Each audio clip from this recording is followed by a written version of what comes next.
Let's move on, sir, to the Mueller report here. As you know, the New York Yes. Times' first report that some on Mueller's team say the report was more damaging than Barr revealed. The Times also adding that some members of Mr. Mueller's team are concerned that because Mr. Barr created the first narrative of the special counsel's findings, Americans' views will have hardened before the investigation's conclusions become public.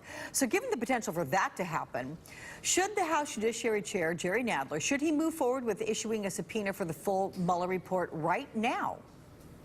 Well, I certainly share the concerns reflected in that report. You know, I think President Trump would be satisfied with us seeing only 400 of his tweets.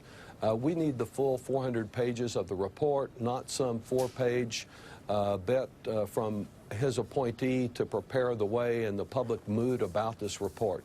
If there's nothing in there that is damaging to him, there's no good reason not to make the report fully available to the public, as he and so many Republicans have said and actually in the House voted to do.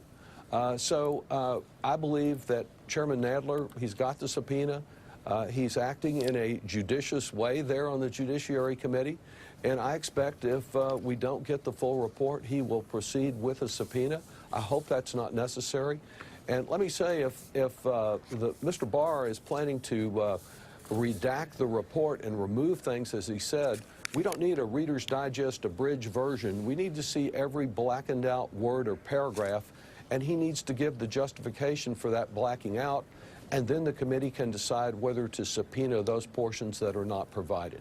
Congressman, interestingly, as we look at the president's tweets today, he has tweeted out that he has not yet read the Mueller report, even though, quote, I have every right to. He says, what do you think happens if the president indeed does get a first look at the report? Well, I think he needs to get a look at every word in that report at the same time the American people and the Congress get to look at it, and not a second before.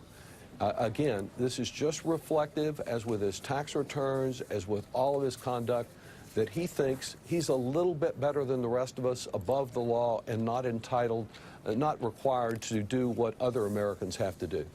Democrat Congressman Lloyd Doggett of Texas. Thank you. You're welcome back next weekend as well if you want to make this a habit. Great, Good Alex. to see you. I'll see you then. Thank you.